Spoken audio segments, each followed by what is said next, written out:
শিক্ষিত মানুষ লেখাপড়া করি নাই। আমি যদি একটা শিক্ষিত মহিলাগণকে প্রেম করবার যাই, তাও আমার মুরুক্ষ মুরুক্ষ কইয়া গাইল পারে। আবার পাবলিকে যদি দেখে না ওরাও কিরে সালোয়ার শিক্ষিত। ও বুঝছি। আসলে কি আসলে ওইভাবে তো এখন লেখাপড়ার বয়স নাই। আমি অনুরোধ করে কই, আমি আর কারো গরু করে কই, আমারে কোন বলে আমি শিক্ষিত এই বিলে আমার বুদ্ধিটা দেন না। প্রতিদিন মাসে আমার মুরুক্ষ টুরুক্ষ আর পাগল হেডেই তো কইতাছি। আমার কি কোনানে কম আছে? কমের মধ্যে লেখাপড়া করবার নিকে চাই নাই। হেডেই হলো কথা। কেন তার হে বয়স নাই, কেন খালি স্কুলে দাম দেবো? সেটা মাসের কাছে শুনি যে লেখাপড়ায় বয়স পায় না।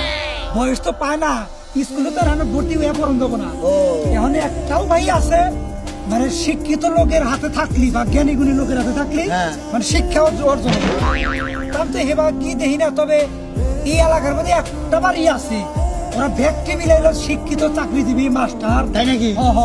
কার বাড়ি? এটা হচ্ছে রবি চাষা আছে না, হ্যাঁ রবি চাষা মগা করে হ্যাঁ।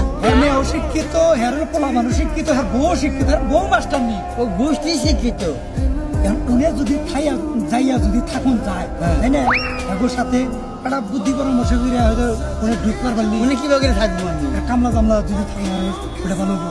কামলা থাকবো? এখন শিক্ষিত বাচ্চাইলি ওই বাড়িতে থাকুন লাগবো, তাছাড়া তার উপায় নাই।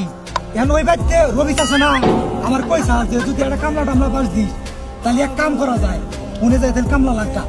আমরাই কামলা রাখি। এখন শিক্ষিত বাচ্চাইলি তো ওটা করুন লাগবো, তাছাড়া তো উপায় নাই। আমার এবার রাখবো। তারপর আমি যাই নগে যাই কই এই জুড়ে যা যাবো। যাই কথাবার্তা কই পরে দেশ পাল্টাইস নি। আচ্ছা ঠিক আছে, আচ্ছা, তাহলে আমি রাজি। আমি রাজি, আমি শিক্ষিত। ওবার নিকে যে কাম মনে হয় সেই কামে রাজি। সেটা আমার শিক্ষিত বানানো। এখন অনেক গেলি হয়তো শিক্ষিত, তাছাড়া তার উপায় নাই।